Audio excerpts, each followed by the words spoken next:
Hi there, how are you all बेटा। समझ में आया आपको? आपको मैंने संस्कृत शुरू किया है तो आपको फर्स्ट 2 पैराग्राफ्स उसमें समझ में आए कि नहीं?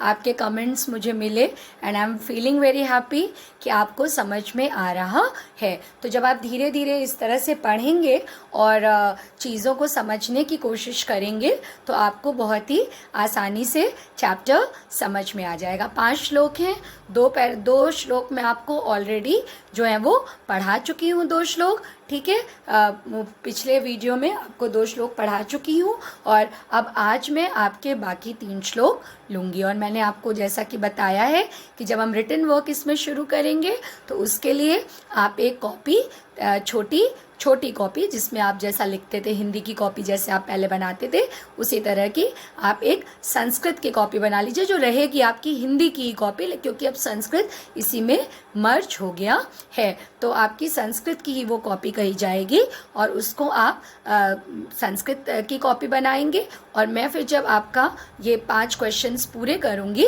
तो मैं आपको 5 श्लोक पूरे करूँगी तो मैं आपको उसमें बताऊँगी कि आपको क्या लिखना है। अभी आप फेयर कॉपी में कोई भी रिटन वर्क नहीं करेंगे, लेकिन मेरे साथ साथ मैं जितना आपको पढ़ाऊँगी उतना रोज़ आप पढ़ेंगे और आपको बिल्कुल समझ में आएगा। उसमें मुझे बिल्कुल I am definitely sure that you will understand the Sanskrit in a very easy manner. और उसमें संस्कृत के क्वेश्चंस भी कुछ चेंज होंगे, ठीक है, तो वो मैंने शुरू में आपको नहीं बताया है कि जिससे पहले आप पढ़ें केवल क्वेश्चन, क्योंकि फिर क्या होता है अगर शुरू में आपको बता देते हैं ना, so don't take it otherwise. But उसमें कभी कभी बच्चों को क्या होता है, बच्चे, आप छोटे बच्चे हैं, आपको अच्छे से गाइडेंस नहीं मिलेगा तो आप इन अ हरी केवल क्वेश्चन की तरफ भागते हैं। बट यहाँ पर मेरा आपको पढ़ाने का फर्स्ट मोटो ये है कि आप केवल क्वेश्चंस और एग्जामिनेशन के पॉइंट ऑफ व्यू से ना पढ़ें, पहले आप नॉलेज के पॉइंट ऑफ व्यू से पढ़ें बेटा, और उसके बाद आप जो हैं वो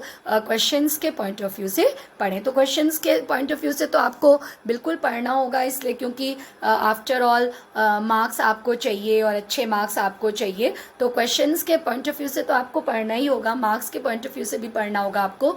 लेकिन जब आप स्टार्टिंग में ही चीज़ों को समझेंगे और फिर मैं आपको बताऊंगी, जब आपको ये चैप्टर पूरा कर दूंगी तब आपको मैं बताऊंगी कि आपको क्वेश्चंस जो हैं वो किस तरीके से करने हैं और कॉपी में किस तरीके से करने हैं। और रिटन वर्क फर्स्ट 2-3 चैप्टर्स का तो मैं आपको पूरा प्रोवाइड करूंगी। उसके बाद जब फर्स्ट और सेकंड चैप्टर आप अच्छे से पढ़ लेंगे तब उसके बाद मैं आपको छोटे छोटे संस्कृत के अनुवाद और छोटे छोटे वाक्यों को किस तरह से संस्कृत में अनुवाद किया जाता है या किस तरह से और अच्छे से प्रैक्टिस करके आप अपनी संस्कृत को और मजबूत बना सकते हैं, इसको आपको मैं धीरे धीरे क्लासेस में सिखाते रहूँगी, ठीक है ना। और एक चीज़ और देखिए, मैं एक्चुअली पढ़ाती हिंदी हूँ बट मैं संस्कृत पढ़ाती हूँ क्योंकि Sanskrit is a part of Hindi. तो मैं आपको एक चीज़ बोलूँगी, जब मैं अगर आपको मैं पूरा भी पढ़ाती तो भी मैं आपको बताती, जब मैं बच्चों को पूरा पढ़ाती हूँ आगे के क्लासेस में या आपको भी मैं कभी पूरा पढ़ाऊँ तो मैं उसमें भी बताती हूँ कि आप कितना भी हिंदी पढ़ेंगे लेकिन जो संस्कृत है ना, हिंदी में आपको व्याख्या वगैरह में थोड़े से एग्जाम में कम नंबर मिलते हैं, है ना। इसमें आप बिल्कुल अदरवाइज मत, इसका मतलब ये नहीं कि आप हिंदी नहीं पढ़ेंगे, मैं हिंदी भी पढ़ाती हूँ, मैं संस्कृत भी पढ़ाती हूँ, लेकिन फिर भी मैं बच्चों को ये कहती हूँ कि बच्चे हिंदी तो समझ के पढ़ते हैं बट संस्कृत में उनका क्या एटीट्यूड रहता है कि वो रट के पढ़ने लगते हैं। तो रटिएगा नहीं, क्योंकि संस्कृत में आपको हिंदी लिटरेचर के क्वेश्चन से ज़्यादा नंबर मिलते हैं। और ये बिल्कुल भी बेटा मत समझिएगा कि मैं आपको हिंदी नहीं पढ़ा रही हूँ इसलिए कह रही हूँ, नो, नॉट एट ऑल। मैं आपको इसलिए कह रही हूँ, आपकी भलाई हम सब टीचर्स चाहते हैं, और मैं आपको इसलिए कह रही हूँ कि आप संस्कृत को भी साथ साथ में समझ के पढ़िए और हिंदी को भी आप साथ साथ में समझ के पढ़िए। मतलब मैम वाला भी और मेरा वाला भी और मैम वाला भी दोनों आप जो हैं समझ के पढ़ेंगे तो आपको आगे के क्लासेस के लिए 10th 11th 12th के लिए बहुत ज़्यादा फ़ायदा होने वाला है। ये मैंने आपको पिछले वीडियो में भी अपने बताया था और आज मैं आपको फिर से ये चीज़ बता रही हूँ कि चाहे वो संस्कृत आप पढ़ेंगे चाहे आप हिंदी पढ़ेंगे, दोनों को समझ के पढ़िएगा। अभी तक आप रट करके क्वेश्चंस के आंसर लिखते थे बट चूँकि अब आपको 10th अगले साल बोर्ड देना है और 9th से ही हम लोग सारे टीचर्स आपको इस तरह से तैयार करवाते हैं कि 10th में बोर्ड में बाहर से भी आपके क्वेश्चंस आ सकते हैं, केवल रटे हुए नहीं बल्कि बल्कि अब तो 6th 7th 8th में भी आपको टीचर्स बीच में से क्वेश्चंस देती हैं ना बेटा, बीच में से देती हैं। क्यों देती हैं? ताकि आपके सोचने और समझने की क्षमता जो है वो विकसित हो, ताकि आपको केवल स्पून फीडिंग ना दिया जा सके, ना दे मिले। ठीक है, तो इसी तरह से हम लोग भी आपको छोटे छोटे प्रैक्टिस करवाएंगे जिससे कि आप समझें। लेकिन संस्कृत के साथ आपको एक चीज़ ये करना होगा कि जो मैं जब आपको पढ़ाऊंगी आपको उसी दिन उस वीडियो को देख करके, पहले तो आप सारे सब्जेक्ट्स के साथ ये करिए, बट मैथ्स और संस्कृत में ऐसा कहते थे कि daily practice makes you perfect, है ना, practice makes a man perfect. तो उसी चीज़ में आप चलेंगे कि जितना आपको पढ़ाएंगे उसको आप अच्छे से समझेंगे। और मीनवाइल अभी आपके पास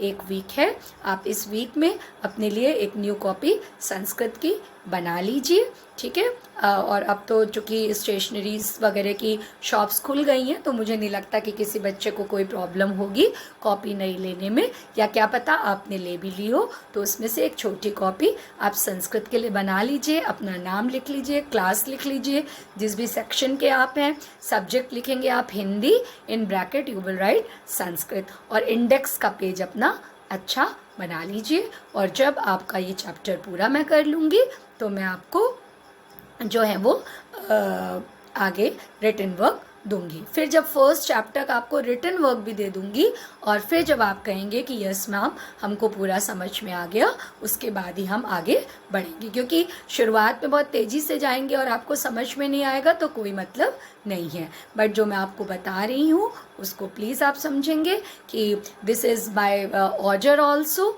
एंड माई रिक्वेस्ट ऑल्सो। ठीक है, जो बच्चे प्यार से मान जाए उनके लिए रिक्वेस्ट है, जो बच्चे थोड़ा नहीं पढ़ना चाह रहे हैं, क्योंकि मुझे पता है कि इस समय लॉकडाउन का समय तो ख़त्म हो गया है, अनलॉक हो गया है, बट फिर भी बच्चों के साथ, सबके साथ, हम लोगों के साथ बहुत ज़्यादा रिस्ट्रिक्शंस है बेटा, कि हम लोगों को बाहर नहीं निकलना है, बाहर निकलना है तो मास्क पहन के निकलना है और इतनी प्रिकॉशंस लेनी है, तो बाहर आप ना निकलें और धीरे धीरे अपने वीडियोज़ देखें, सारे वीडियोज़ सारे सब्जेक्ट्स के देखें। क्योंकि अब तो ये भी अच्छा हो गया है कि एक दिन में आपको 2 ही वीडियोज़ मिल रहे हैं, तो आपके लिए जो सब्जेक्ट को समझना है, सब्जेक्ट्स को समझना वो भी इजी हो गया है ना। तो आप धीरे धीरे इन चीज़ों को लें और अपने अंदर उनको उसको ग्रास्प करें और उनको सीखें। Okay, so here I am with my third श्लोक। ओके, तो देखिए तीसरे श्लोक में जो भक्त है वो ईश्वर से क्या प्रार्थना कर रहा है। ओके,